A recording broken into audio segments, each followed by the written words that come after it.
pod smashers of the internet. And welcome to another episode of 80-Bit Pod Smash, where gaming goes to grab a beer.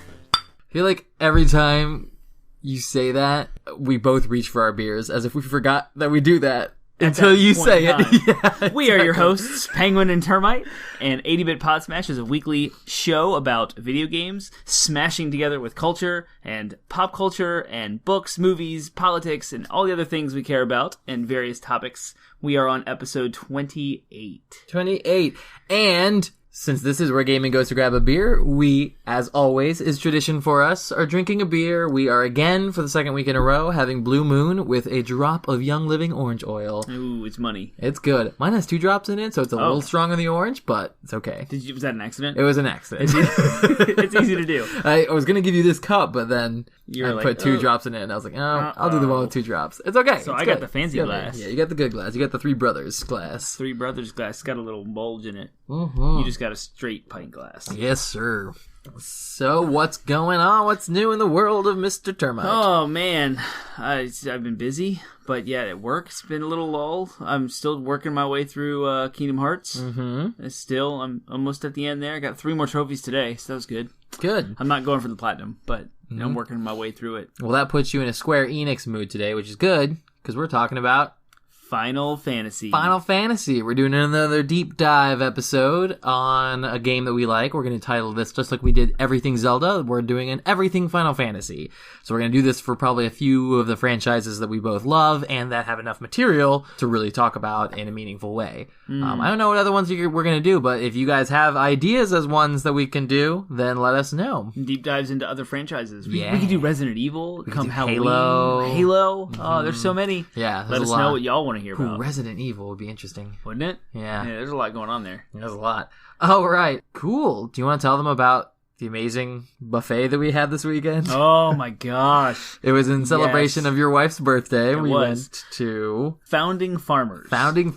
It's up in Tyson's Corner, Northern Virginia area. Yeah. It's a very hipstery, locally sourced brunch buffet. It was good. It was a lot of food. It was so good. It was so much food. Wow. Like, I ate to the point of not enjoying myself. Like, really? Like, I was fairly miserable for a good half of the day until, like, I took a nap and kind of digested some food a little bit. Yeah. Like, it was good food. It was worth it. It was fun. I had a good time, but part of it was the price tag was fairly high, so I'm like, I have to get the most I possibly can. So I was, like, cramming in food well beyond the point of being full. Yeah. I was like, I think if I had had one more bite of that French toast, I would have vomited, like, everything up. Like, I was starting to feel a little nauseated after that.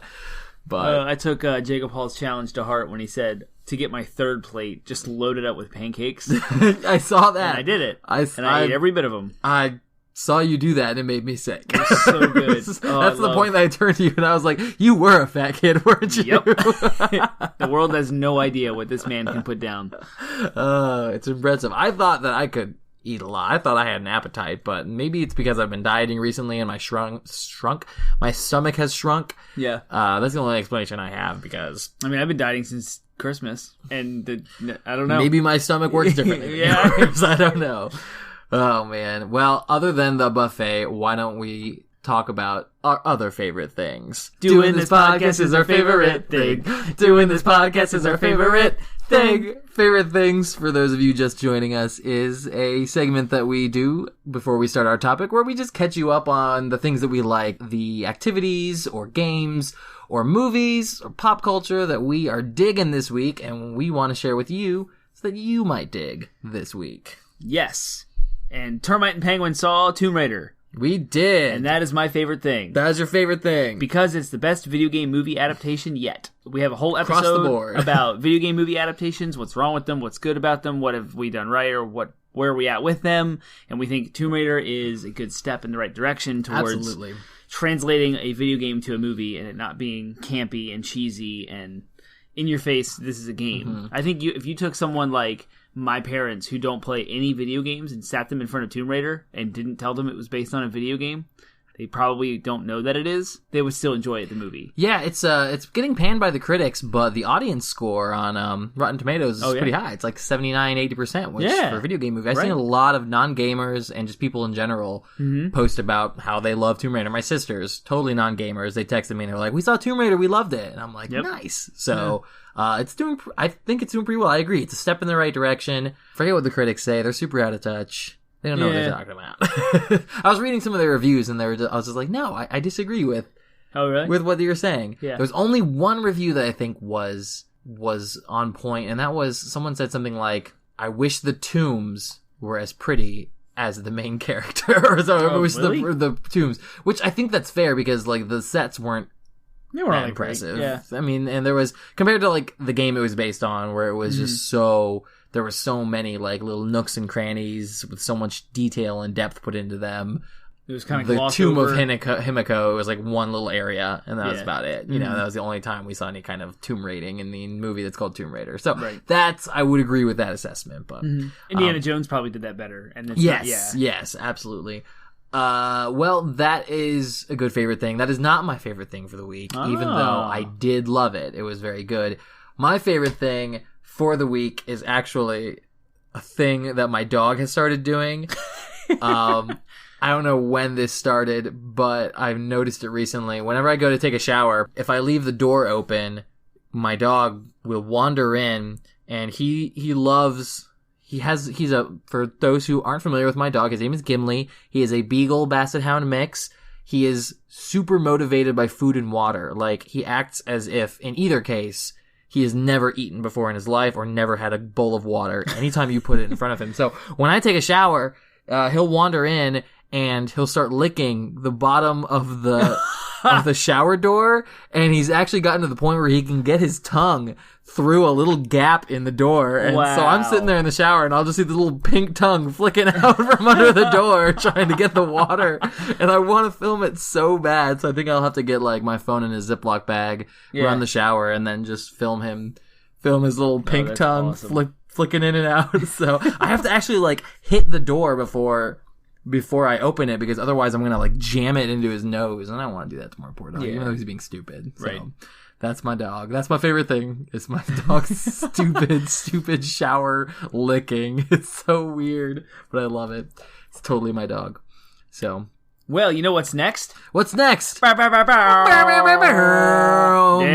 content. DLC, for those who are unfamiliar or just joining us, is another segment that we do before our main topic. It is sort of a sub-discussion, a subtopic, a little game or a little bit that we like to play before we do our main topic. Usually fun, sometimes has nothing to do with the main topic at hand, sometimes has everything to do with the main topic at hand. And just like Everything Zelda, where we did a trivia to see who could flex their knowledge of the Zelda franchise over the other, Penguin and Termite are going to go head-to-head in some Final Fantasy trivia. We've each prepared 5 questions, and winner takes all, I guess. Sure, takes all of nothing. Takes all of the begrudging respect of the other.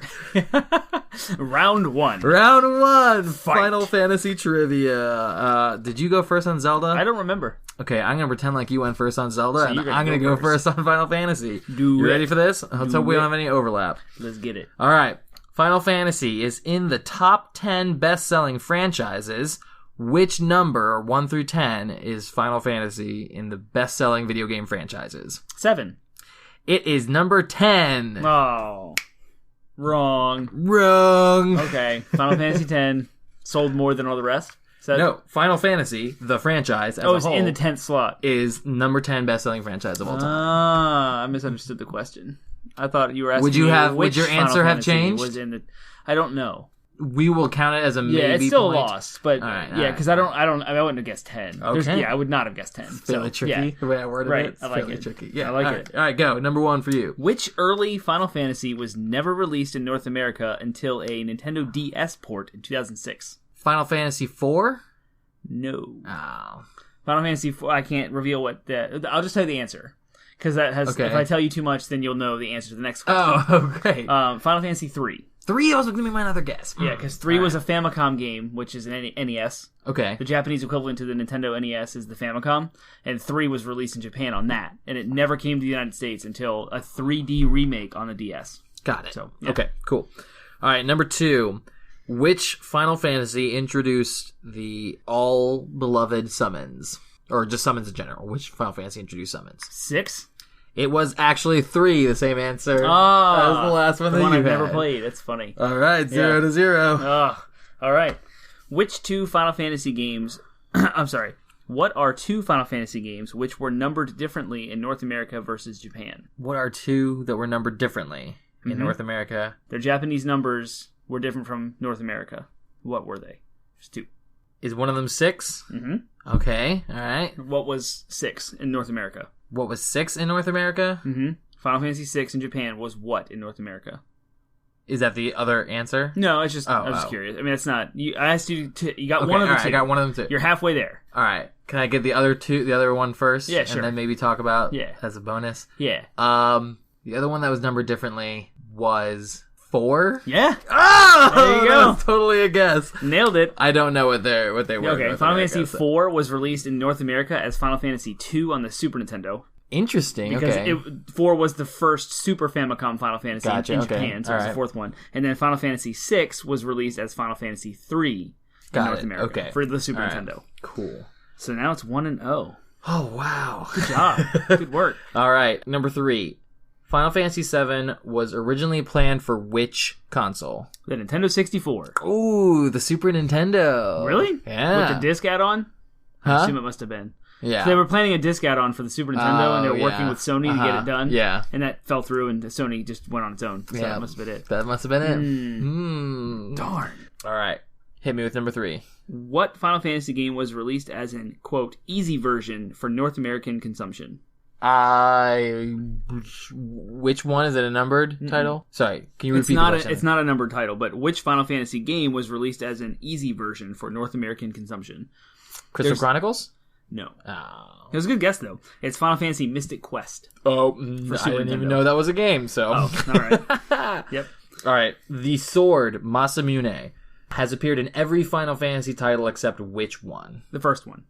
No. I have no idea. Final Fantasy 13. It does appear in Final Fantasy 13-2, and it does appear in Lightning Returns. Yeah. In Final Fantasy 13-2, it only appears as like a side thing, like a character talks about it. Yeah. But the sword itself does appear in 13, I think. Sorry, 13 Lightning Returns, but 13 itself, the original title, is the only one it doesn't appear on. In 15, it's a DLC, or not a DLC. It's either a DLC or a pre-order bonus or something like that. Yeah. Day 1 edition, I think. Yeah. Mm-hmm. All right. So number 4? Yep. All right. Who is the most popular music composer across most Final Fantasy games? Nubo Uematsu. Yeah. All right. I don't know how to pronounce it, but I know the guy. Yes. That was an easy one. That was 2 points for Penguin Man. Oh, wow. All right. Let's see if you can at least bring it to 1 point. You should know the answer. I hope so. What are the names of the airships in Final Fantasy X and X-2? It's 2 different ones, so it's respective, but they're similar to one another. I have no idea. Really? I haven't played 10 since it came out. Matt Calhoun has probably already shouted the answer to this. He's driving and shouting at his radio. Fahrenheit and Celsius are the answers. Really? Yep. Mm-hmm. Wow. I was thinking of High Wind. I mean, that's a common one. But the Ragnarok was the one in 8, I believe. Yeah. I remember that one because it was pretty cool. Man, you picked good questions. And then my that's last part of the one, game. It is. How did Final Fantasy get its name? It was because the creator, it was his last-ditch effort to try to break into the industry. He had made a bunch of flops, and so he made Final Fantasy as his final attempt at getting a game out there and breaking into the industry, and it succeeded, and he spawned an entire huge franchise as a result of it. That's 3 points for Penguin. Boom! Reigning champ. You want a bonus point? Got the belt. Sure, I want a bonus point. Who is that creator? Sagakuchi, something yes! like that. Good job. That's awesome. Yeah, Sakaguchi. Yeah. Oh, that was Nobu Sakaguchi. Yeah. Yeah, that was just due to I saw the answer to a lot of those while browsing, trying to find questions for myself. We'll get into this, but I have only played a limited amount of Final Fantasy games. Yeah. I love the franchise, but I'm not as well versed in the franchise as I would like to be. Mm-hmm. But anyways, That was our DLC for the day. You destroyed me. I did. I'm a reigning champ. Yeah, you are. We'll have to pick a franchise that you can beat me at. I don't know. You just pick good questions. That's all it is. I think it is. That's all it is.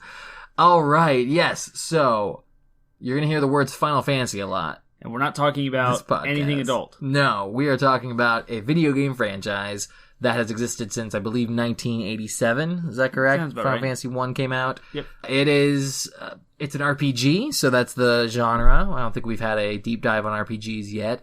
Though, I believe both of these Everything episodes we've done have been technically both RPGs. Yeah. What sets Final Fantasy apart from, most I guess what they started first is they are a JRPG, so they were developed in Japan. JRPGs are very kind of specific flavor of RPGs. Things that, we'll get a little bit more into some of the details of their legacy and stuff, but what sets them apart, what makes them, unique, at least for the time that they came out, where they kind of added the side view of combat where you had like 3 monsters and then your 3 characters and you can kind of see them all. Apparently I was reading that the Wikipedia was saying that like RPGs up to that point would be like you'd enter combat and it would be like a first-person perspective and you'd see the monsters and you'd have your character. Final Fantasy said, no, you can see all 3 of your characters and then you can see, the monsters or whatever and then, it's kind of a side, side by side. And so you can see all the spells get cast and all the attacks, positioning I think is important, at least in later games. Yep. Turn-based combat for most of the main entries in the franchise. They all have very, very in-depth storylines. They're they're big storytelling games, and they all have very personal characters. Like, you get to know a group of characters, so they're very character-focused games, not hero-focused like Zelda is, where, Link is kind of whoever you want him to be. Final Fantasy has very distinct characters that all have personalities, and they're all... they're going through sort of an epic adventure, an epic story. Very akin to a book. Yes, yeah, I can see that. To lay a little bit of framework, Atari had happened before the Nintendo had come out in the late 70s, early 80s. There was the thing called the Great Video Game Crash. The market was flooded with so many garbage games that no one wanted to buy them anymore for anything.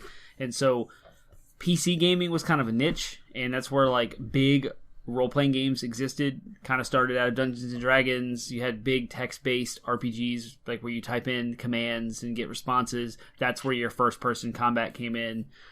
So the Nintendo came out with the Nintendo NES, the entertainment system, and that was the first time that like consoles were coming back out as the mainstream. Like the common person has a Nintendo because it's cheap and accessible versus a computer, which is not.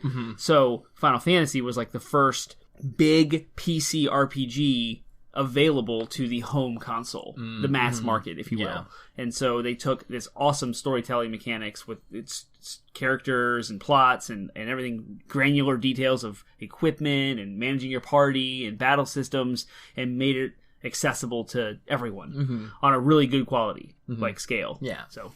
Each game, for the most part, has completely different stories and characters and settings from one another. So it's not like, Zelda that, even though each game has some, differences, at the end of the day, it still takes place in Hyrule, in a different timeline.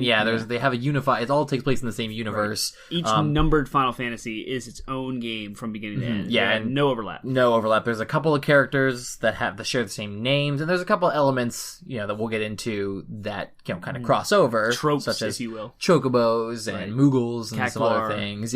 But for the most part, they're completely self-contained stories, so it's not like you're dealing with the same hero or reincarnation of the same hero in each game. They're all really big games too. They're like 50 plus hours each. Their names, again, we'll mostly be talking about the main entries in the franchises, which are the numbered titles. So Final Fantasy 1 through 15 is what they currently are.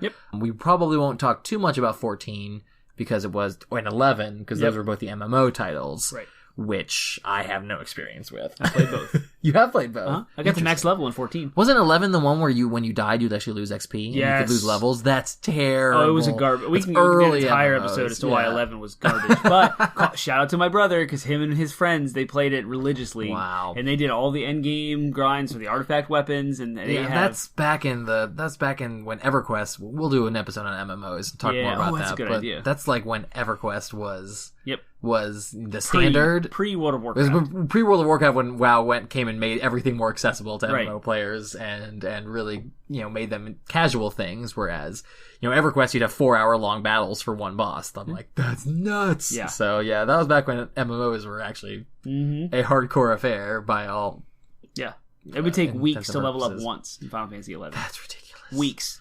Not just like grinding enemies on your own. You had to have a party that was fully fleshed out, that knew what they were doing, that went after very specific high-level monsters that required the same level of tactics and strategy that only the end game World of Warcraft bosses did. Yeah. Like dance fights, rotations of gear, attacks, chain. You did that for weeks just to level up once. That's ridiculous. And that wasn't even in game, right? Because like when you hit max level, that's end game. Yeah. It's to get to max level. You spent Oh, that's absurd. It was so slow and so boring. Yeah. I couldn't even. Yeah. So we'll be talking a lot about titles and each one of them is going to have Final Fantasy 3, Final Fantasy 7. Their titles are not quite as clear as Zelda when we're talking about Wind Waker, Twilight Princess. Gives you some kind of sense of the feel and the mood of the game. It's a little bit harder with Final Fantasy, so hopefully this isn't too alienating for people who aren't Final Fantasy fans. I'm hoping people can still get something out of it. We'll try to do our best to kind of explain the gist of each title if we bring up a new one. I'll try to explain the confusion between the numbers between Japan and America, because they've released every one of them from Japan to now on different platforms. So you can go get Final Fantasy VI, but you can also get Final Fantasy 3. Yeah, why don't we just sort of make a ground rule and say, we'll talk about the titles as if they're American releases. So we'll talk about the North American. If we do that, we can't talk about 3. We cannot talk about 4. Okay, I'm fine with that. I've never played either. I haven't either. So, okay, great. All right, cool. So why don't we start off the same way we did with Zelda and talk about our favorites, just sort of favorite things within Final Fantasy franchise. I just threw a little booklet of notes I had over my head because I was gesticulating wildly. Yes, you were. So why don't we start... We'll go ahead and do the last one that I have down first. What is your favorite Final Fantasy game? Ooh, mine is my favorite single video game of all time, which is Final Fantasy VII. Surprise! Hey, you guys already knew that. What makes it your favorite? So there's a bunch of stuff. One of them is, I just played through it, right? I just got the platinum, I posted it on Instagram, it's there, so it's fresh in my head. The storytelling in that game is amazing. Mm-hmm. Like, it's so unlike any other. When you have, like, a character that is unconscious in a coma, and everyone thinks he's dead, you have a mourning girlfriend, mourning as in, like, sad, crying, girlfriend that is, like, also sucked into this thing. I won't get into the details of that. Having to, like, defragment his memories and reestablish who he really is. Like, the way that they did that, it was just so cool. And it used, like, what I just explained was, like, taking fragments of something and putting it together. Well, they also made that, like, there's 6 clouds on the screen at one time, and you have to go visit each one, and each one, like, visits a different memory and clarifies it. Because up to that point in the game, because that's a pretty late game, that whole scene, like, up until that point, you have been told a whole bunch of stuff. So you have a bunch of preconceived notions that just wipes out and retcons within its own thing, but it all, like, lines up. It's almost like a really good movie when you get to the end, like Prestige, or, like, I can't think of any other movies. Like maybe Italian Job or like Ocean's 11, those kind of movies where they rewind and show you like some trick that somebody did that like changed the story. Well, it's like that, except on a much more like emotional, personal level with Cloud. And no other game does that. Yeah. It's so good. So that's one aspect of 7 that I like specifically. The complex plot that's going on. There's it starts with like a ragtag group of freedom fighters. Yeah, like stick it to the man. They're trying to blast the planet. Eco-terrorists is specifically what they are. Because they're trying to save the planet by blowing stuff up. Yeah. So they're actually specifically eco-terrorists. You're on the side of the eco-terrorists. And it gets like scaled out nuts to the point of like global destruction. So they're just a ragtag group of like trying to stop the government from draining the planet of its energy. But then come to find out there's like a giant meteor that gets summoned, and there's so much more involved that almost makes it seem like that little terrorist group is nothing. Like it's trite. Yeah. And so like the scale of story as it evolves throughout the game is really cool. And everyone has such like characters that you get to meet all have really cool backstories that aren't worthless. They all like line up. And I'm going to use Yuffie as like an example because she's from Wutai, and Wutai was a city that was involved in a war with Shinra in the past, and the reason she's stealing materia, which is how you meet her, is because she was instigated. Her whole family was like robbed blind of Shinra, and they're trying to come back and attack to get back at Shinra, just like the group of ragtag group. Like, and so like at first she's a thief to your party. She steals your materia and you don't like her. And I hated that. Yeah. Like, give me back my materia. There's a whole scene where you go through all of Wutai, but like you think she's a side character, she's an optional character, you don't have to gain her to your party, but she has this cool backstory. It just kind of fleshes out the lore a little bit more. Yeah. Like that attention to detail, and the main characters that aren't even side characters have that on the nth degree. So, yeah.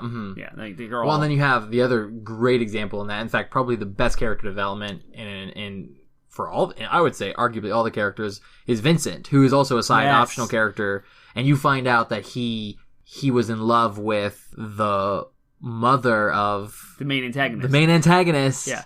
And it was a love triangle with another character who ended up being another bad guy, like another antagonist. Yep. So like, and he was super connected to everything going on, but like you find out his backstory over like time, and when you first introduced to him, he's super mysterious. He's this half vampire, half werewolf gunslinger, like just everything that I love about everything wrapped up in a bundle. Like, it's so good. And the twists in the story are so good too. It's like you've been lied to as a player about who Cloud is, but then like who Kate Sith is too. Yep. He's a Shinra spy. Spoiler alert. And like you figure out which one he is, and like how he's feeding you information, but he was trying to like my gosh. And Sephiroth is arguably one of the best video game antagonists of all time. Right. Just look, appearance, influence on the story. I don't even know, he might be the number one video game antagonist of all time. Yeah, we should have an episode on video game antagonists. Yeah, we should. We're just like spawning all kinds of ideas today. This is great. And then on top of all of that, so you have this great story, great plot, great character development, great setting, great music. Oh yeah, the music. My music. I have the soundtrack for Final Fantasy VII. I have all of the remixes, live performances, the orchestras. I listen to them regularly in my car. One Winged Angel is... That's actually gotten a little overplayed to me because it was so good, and I listened to it so much that like now I'm just like, nah. I like the Black Mages remix though, whatever. Yeah. See, as like there's so many remixes and so like they're so good. It's amazing. But then you have like a really cool battle system, the active time system, which is kind of in all the Final Fantasies. You have the time bar every time it's your turn to go, but they changed it in that the enemies don't wait. Yep. So you could set it. You can change the difficulty, so to speak, by like, do the enemies wait for you to go through the menus and pick your items, or do the enemies keep attacking you? So that was kind of fun. Limit breaks were awesome as a good mechanic. You keep taking damage. Was it the first game with limit breaks? Yeah. Okay, yeah. As far as I know. I don't think there's any early ones that did that. Yeah. And then the materia system, where like you can customize each character. It's completely independent. You don't have character clones. You don't have job classes, which I love job classes. We'll get into that. But like... You don't make a person to be a mage. You don't make a person to be your summoner. Like, you can make every person anything you want to be using the materia system. Yeah. And that was tied to the gear, and, like, the gear had the stats to grow the materia differently, but also defend, and, like, the materia adjusted your stats. Like, so it's super complex, like, equipment, materia system, which just worked. It was fun, customizable stuff. All of that combined, because every Final Fantasy also has a slightly different type of battle mechanic, or, like, equipment mechanic or something with your abilities and how you grow your characters. And so like 7's just nailed it. I haven't even gotten to my favorite game yet. I'm sorry. I can go on and on and on about 7. That was it. Monologue. Okay, yeah, cool. My favorite game is Final Fantasy VII. Yeah? Why? Most of the reasons you just mentioned. It was also my first Final Fantasy game. Hey, me too. It was arguably my first RPG. It was my first JRPG. That's me too. Period. So I think that has a lot to do with it. So I haven't been exposed to enough Final Fantasies to really say if I think it's the best game of them all. I've heard a lot of high praise about Final Fantasy VI as well. Yeah. But it's my favorite. Like, at the end of the day, it's the one I know best, and it's the one I like the best. So it's my favorite. You said you wanted to reference all the Final Fantasy titles by their North American numbers. We don't have a Final Fantasy VI. The one that most people call Final Fantasy VI. I don't care what it's actually released as. You're going to just confuse our poor listeners out there, especially the ones who don't even know what we're talking about. So that's that. I'm done. I'm done with you, Termite. That's it. Hey. I put the nail on the coffin on that one. All right. Cool. So that was our favorite games. Let's go through some more of these favorites. Who are your favorite characters? I'm gonna say Tifa. Tifa from Final Fantasy VII. Okay. I think Final Fantasy VII is about her. Like, playing it through the second time, you look at it through Tifa's eyes, that everything that's happening to her, she is like going through so much and you have to pay attention to it because it's not in front of everyone. Yeah. Like, everyone's focused on Cloud and Sephiroth and all that. But really, Tifa's entire childhood and her whole livelihood is in question, and where she's at now and her motivations for being an Avalanche. Just like, I was blown away. Yeah, it's always interesting to see if people like more Tifa or Ares. And I was always an Ares fan my whole life because she's like the flower girl, the sweetheart, good, she's the pious one. Yeah, you know, like, I would say girl next sweet. door, but Tifa also kind of counts as the girl next door. Right. Who did you date when you went to the? I used to always do Tifa. I mean, I'm sorry, Ares. Ares, okay. But this time I went after Barrett for a trophy. Barrett for the good. I was wondering if you knew about that little secret. Yeah. For those who don't know, in Final Fantasy VII, you can pick to basically you can take positive actions towards either Ares or Tifa, who are the two kind of main love interests of the main character. And there's a certain point in the game where you go on a date with one of them based on whom you've given more positive actions towards. However, if you do it in such a way where it's evenly matched between the two of them, you end up going on a date with a character named Barrett, who's a big black guy with a machine gun on his arm. And he'll take you out on a date instead. It's great. Awesome. So I'm glad you did it for that. I didn't know there was a trophy for it, but that's amazing. Yep. Yeah, I was always a Tifa fan. I liked Tifa more probably because her artwork was more attractive to me as a prepubescent teen. And and now I forgot about that. Still, I agree with you. I think Tifa has much more. We'll go ahead and hit the big spoiler. Aerith dies. Sephiroth kills her. That's one of the reasons why it's such a big, what was such an impactful, especially for a lot of people our age. Completely unexpected. It was so out of nowhere. It never had before had any video game taken a playable character and murdered them in the middle of the game and said, you can't play as that character anymore. Yeah. Like, hugely impactful. But that said, I was always a Tifa. I was always Tifa more than, I always picked Tifa more than Aerith. I was always more of a fan. So, yeah, maybe it was because I knew that she died and just sort of distanced myself emotionally from her. Yeah. But still. Man, this turned into a Final Fantasy VII podcast. We're supposed to be talking about the whole franchise. I know. This is our favorite one. So. Yeah, my character. My favorite character probably is Vincent, as I said before, from Final Fantasy VII. But an honorable mention, so that we can talk about another Final Fantasy game that's not Final Fantasy VII, is I love Auron from Final Fantasy X. Oh yeah, just cool. Like because you introduce to him and he's got like his arm up in a sling and you're like, who is this guy? Like, he's got a cool sword around his shoulder, but like then he like unslings his arm and it's just like at one point I just remember that being super crazy. I was like, oh, he's awesome. So yeah, I would say Vincent and Auron. I like the quiet stoic badasses in Final Fantasy apparently. So that's my favorite character. Cool. What are your favorite locations or settings? I would say just which Final Fantasy games have the best. Final Fantasy IX, in my opinion, has the best settings across the board. Like that whole fantasy, not steampunk. It's like 7 steampunk. I think 10 almost is close to 9 as far as like, but 9 has that medieval kind of like, like jestery. I don't even know what era of like. It's a fantasy game. It's much more like it's much more like a medieval kind of castles and knights, and dragons and that kind of thing. So help me articulate what I'm trying to say. Yeah, no, I gotcha. But you're right. It's, Final Fantasy VII is more of like a steampunk, techno-punk, and the same is true for 10 as well. 8. And 8, yeah, exactly. Yeah. Cool. I would also say, because you mentioned 9, I haven't even played 9 very much. I've played a little bit of 9. And again, another honorable mention character for me would be Vivi, the Black Mage. Yeah. I love Vivi, the Black Mage. I also had a really, when you were introduced to him, it didn't seem like that deep of a character, but then he has this like super deep story. Again, I haven't even played the game, and I know about Vivi's story. Yeah, he has a huge existential crisis too. Yes. So, I have a huge existential crisis every day, so I can relate to him. Yeah, I love Vivi. He's probably, I was going to say, he's my second favorite character. Yeah, Tifa. The Final Fantasy games wouldn't be what they are without what we mentioned earlier. We mentioned summons. One of the things that makes Final Fantasy games great is that you can. Almost all the games, since 3, I believe, have featured these monsters, beasts you can summon. Usually they do one big attack, and then they go away. Final Fantasy X, I think, you introduced it where you actually got to play as the summons. You summoned them, and then they took the place of your character's turns. Mm-hmm. So, in that vein, since summons are such a huge part of the game, what is your favorite summon? It can be a recurring one, or it could be a single one from a single game. I always loved the guy with the swords. Yoshimitsu? He was awesome in 10. Is he Yoshimitsu? I want to say that, but that's the Tekken fighter that looks like him. No, that is the same then, because I remember him. What's his name? Seeing Yoshimitsu. It's not Ragnarok?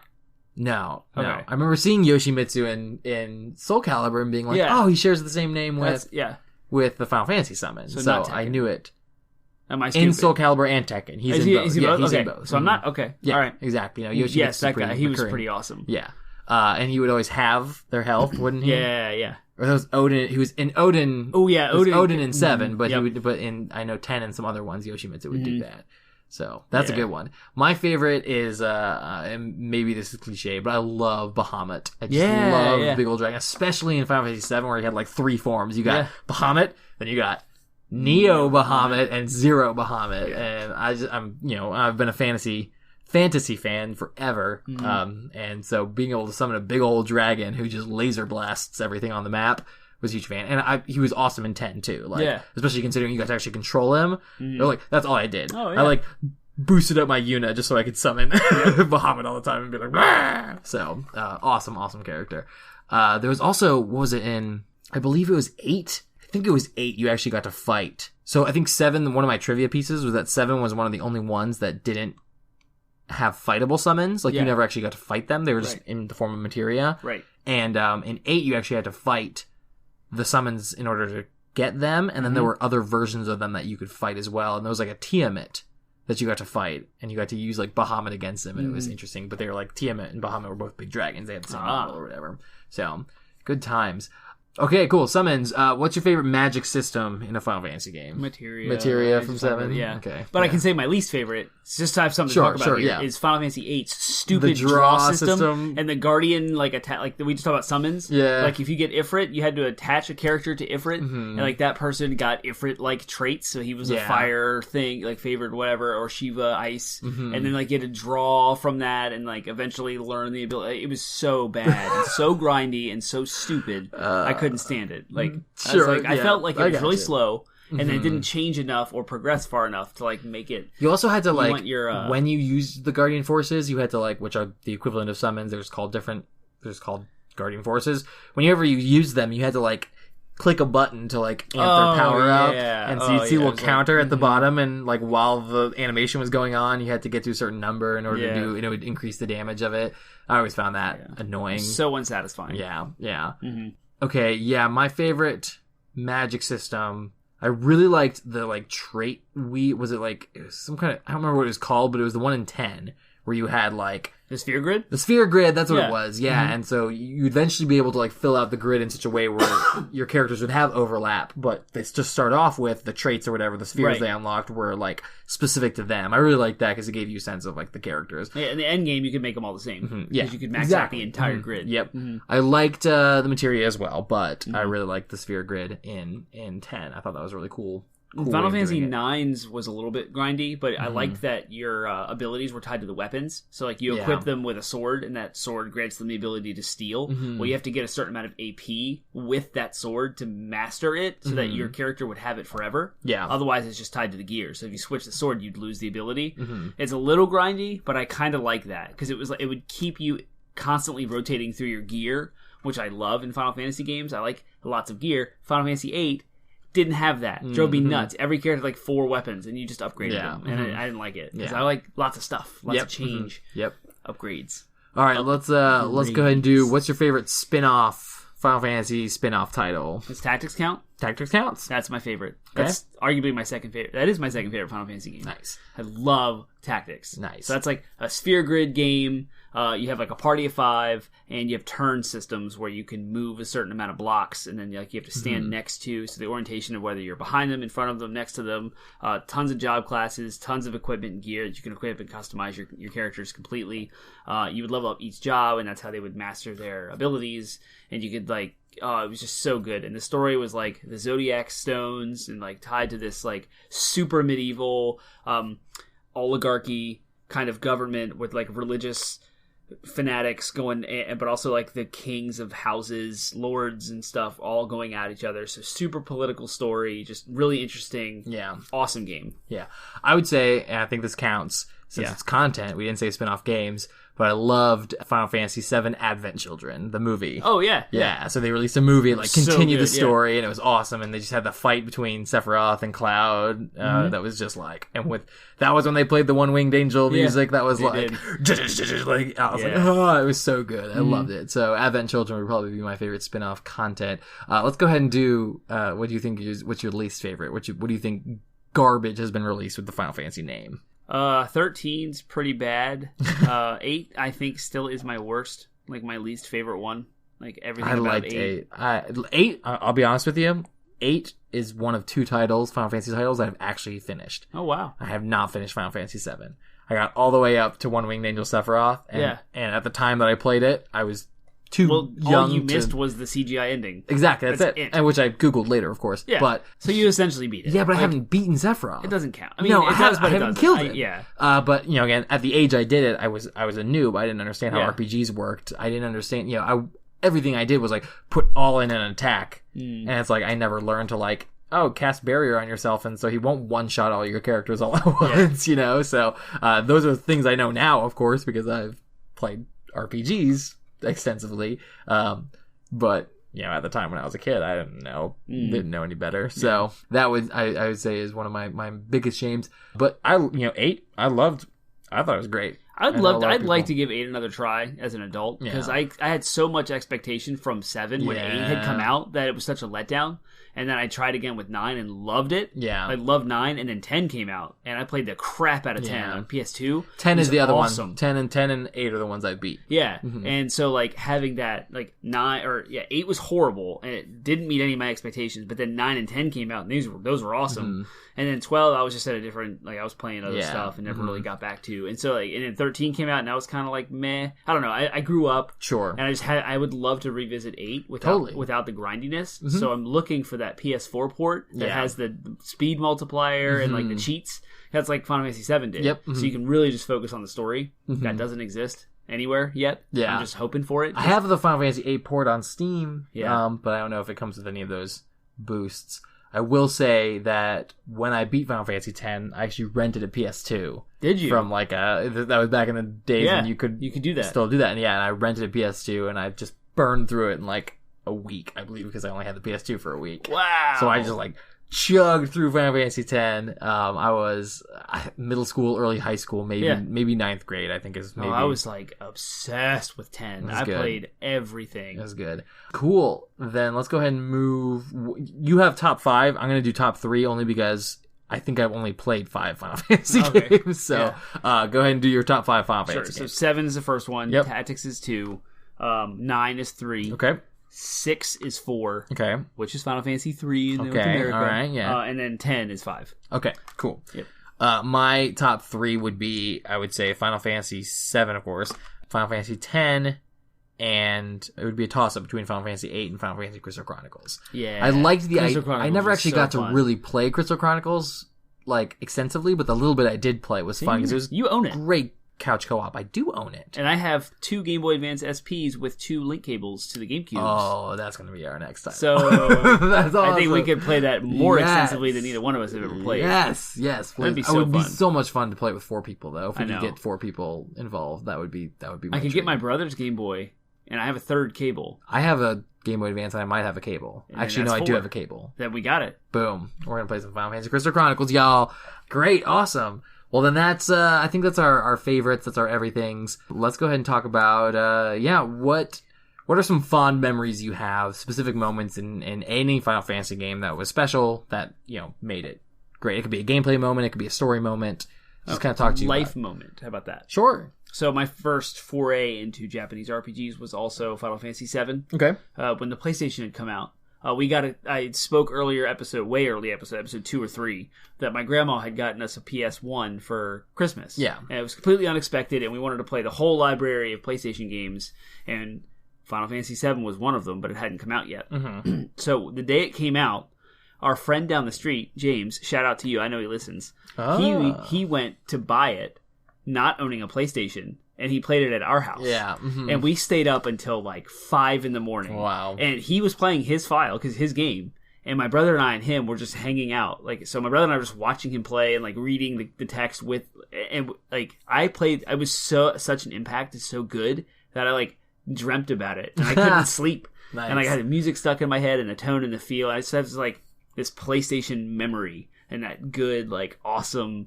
That very rare does that ever happen in the history of gaming in my life. There are 2 moments I have for myself. One in 7. Again, I played 7 on PC, and oh gosh, the first one is watching my friend do because actually, you know, again, similar to you, I mostly watched someone else play Final Fantasy 7 my first time through it, and I watched a friend of mine do the Ruby weapon fight, and the way he did it, we figured this out, and I don't know if, because there was no Google, so we didn't Google this, so I'm sure other people came to the same conclusion, but we did the math and we concluded that if you chain, was it mimic to 2 characters and then have one character do is it forecast? Yep. Quad summon. Quad summon Knights of the Round. Yep. And it's just the hilarity of like, you know, 3 characters cast it 4 times in a row. That's 12 times. It's 12 times of the summon that is a 5-minute little cinematic each time, so we're just cracking up because it's just over and over again. Knights of the Round, Knights of the Round, Knights of the Round. Mm-hmm. The getting of Knights of the Round too is just awesome. Like raising the chocobos, like I'll never forget raising chocobos. And as tedious and grindy as I would perceive it of now, you know, I was a middle school kid. It was awesome. I was like a 5th grader, and at that time I was like, "This is amazing!" Like, this is like crazy, and like I'm an adult now, so I'm like, oh, this is grindy and stupid. If it was not for the 4 times speed multiplier, I would not have done that. Yeah, but I did, and an online guide that pretty much tricked the system to make it happen now. Yeah, exactly. So I thought that whole system was great. The other great memory I have comes from Final Fantasy VIII, and I did the final boss. So Ultimisia, or whatever her name is. This is the first Final Fantasy that I beat, so I was like, I didn't beat Sephiroth, so I gotta beat Ultimisia. I gotta kill her. So what I did, the way I beat her, I had a team of Squall, of course, because you couldn't not have Squall. So I had Squall, I had Selphie, who is the one with the nunchucks, I believe. Yep. And then I had, her name is Selphie? Sophie. Sophie, okay. Sophie. Sophie, and then Irvin, the dude with the shotgun. Yep. So my team, I lost Sophie within the first like 5 minutes, I think, of the fight. She was gone. She was dead. I couldn't bring her back. I wouldn't even try. So I just literally beat Ultimisia with Squall and Irving. And with Irving, I had him attached to Leviathan, which gave him unlimited full heal, like a restore or whatever, which would fully heal either himself or Squall. And then I just had 999 auras that I had drawn from some monster or whatever. So, and then Aura. So I kept casting with Squall. I kept casting Aura on myself. Aura made it so that your limit break pinged earlier. Oh, yeah. So I literally just spammed Lionheart, which was the equivalent of Omnislash. I spammed Lionheart and Aura on myself so that I could keep doing, and that's all the damage I did to her, and then I just healed with Irving. Yeah. Like, that's it. So it was just Lionheart, Lionheart, Lionheart, Lionheart, Aura.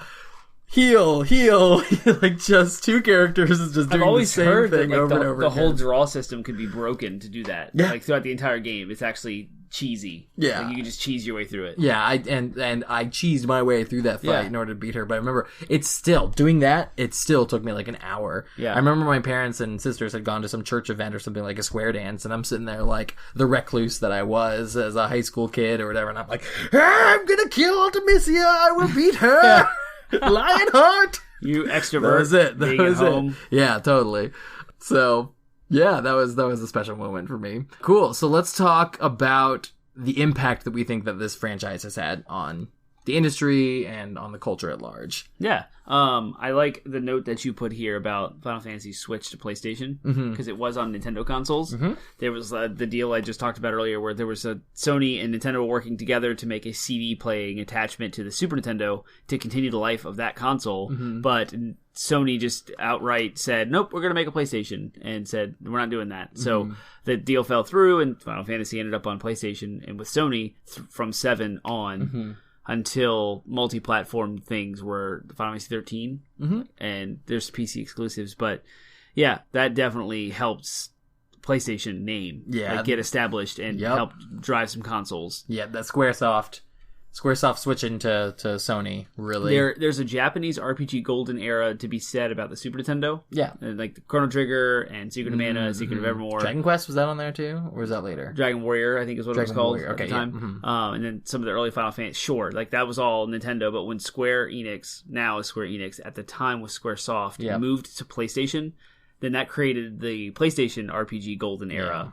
And then that sprouted up. And Atlas was around making Japanese RPGs. Enix was its own company making like Star Ocean. And the success and kind of like all of these Japanese RPG making companies were chasing after the Final Fantasy like name. Yeah. The Final Fantasy name was like the pinnacle of what it meant to make a good RPG. But now you have like a plethora of games. Like I said, Star Ocean's another one. Legend of Legaia, Legend of Lagoon, Thousand Arms, Tales of Destiny, which turned into all of the Tales games we have today that Bandai Namco produces. Like, there's all this pedigree can be traced back to the origins of the PlayStation, which was all because of Final Fantasy. So very foundational in the games we have today. Absolutely, yeah, and I agree. I mean, just storytelling in video games, period. Like, Final Fantasy has always pushed the boundaries. Granted, some of their later titles, after 10, I would say, is when their storytelling really started to go downhill because it started becoming really convoluted. I don't know if it was a translation issue. I don't know if it makes more sense in Japan or not. But still, 1 through 10, really, each game just, like I said earlier, Final Fantasy 7, they kill off a main character and then leave her dead. Yeah. That's never been done in, like, not just a main character, a playable character. Like, what other games... Especially at that time in the late 90s, what other games did that? Like, it's just amazing storytelling, amazing risks that franchise has always taken. Even the first game, when you first turn it on for Nintendo, like NES, you are met with a screen of text and you start playing. And then like you go through this crazy thing and you end up fighting a boss and you think the game's over. And it's actually the title screen shows up on instead of turning on the game and seeing the title screen first, you just see a wall of text and you get to play for 2 hours. And then you see the title screen. Nice. Like, that whole impact and, like, storytelling bump was unheard of completely. So even back then, they're shaping how storytelling in video games was. Yeah. Cool. The other thing I think is that I've found in my research is they were the first sequel in the industry that omitted characters and locations. So every other sequel up to that point was like, oh, you played Mario, and then you played Mario 2, and it was still Mario and Luigi and Peach, and you're still in the Mushroom Kingdom, and you're Mega still Man, fighting Bowser. Yeah, Ninja exactly. Gaiden, They're all Castlevania. They're all like a book series, like Harry Potter. One continues the story that was left off in the last one. Final Fantasy said, nope, we're doing this whole thing where each game is its own self-contained story. Yeah. And they were the first franchise in this industry to do that. And they were innovative. Every one of them had a different mechanic or something was different about them. They were never the same. No two Final Fantasies are the same. Yeah. Cool. Great. Then I think that covers most of how it has impacted the culture. Let's finish. Oh, no. I was going to say, do you think, this is kind of another question, but do you think Final Fantasy has affected the non-gaming culture at all? As far as storytelling. Oh yeah, I think and that or anything. It's Final Fantasy has really driven a lot of what we expect now from a lot of Japanese culture, if that makes sense. So anime, I think, is heavily inspired by, I think they sort of share. So I think anime heavily inspired Final Fantasy, and then Final Fantasy in turn has heavily inspired a lot of later anime that's come afterwards. I think that. So, yeah, I think the impact can be seen in a lot of... I still think it's pretty specific to culture that comes out of Japan. Yeah. But I do think it has. I think it really has impacted Japanese culture and therefore American appreciation of Japanese culture. And it's got to have some bleed into, like, American movies and books of some degree. Because anime is consumed by Americans. Yeah. And so if you're doing that as your inspiration, you're going to change your stuff. Yeah, one final note from... Before we end, I do want to say the one thing we haven't brought up at all that I think we need to talk about really quick. Yeah. Final Fantasy Spirits Within. Oh, wow. Yeah, I haven't seen the really crappy movie that just took Final Fantasy's name and had nothing to do with any of the games. Oh, yeah, that's got an interesting story that I can't remember. Yeah. But it was completely CGI for the first time. It was a full CGI movie. It was really well done. Visually. Looked beautiful. Crazy detail in, like, their eyes and hair and stuff. Like, pushed all kind of limits. But I remember there being some weirdness happening that ruined that movie. Yeah. Like, yeah. Yeah, I remember seeing it. I went to the theaters to see it. Yeah, I did too. And I just don't being remember like, anything about it. What did I just watch? Yeah. It was really bad. Mm-hmm. So I think I wanted to mention that earlier. But cool. I think we'll go ahead and end there then. All right. And yeah, I hope you guys enjoyed this. I hope you Final Fantasy fans out there screamed at us the whole time. Yeah, and said all the ways that we're wrong. Please scream at us online and tell us all the ways that we're wrong. Yep. We did not give as much airtime to Final Fantasy VI as it deserves. Yes, that game is absolutely amazing. Yeah, neither of us. I haven't played it, and there's a truckload of characters, and the storytelling in that is just leaps and bounds beyond where it was. It came out on the Super Nintendo. Like, oh, sorry, I'm ranting, but yeah.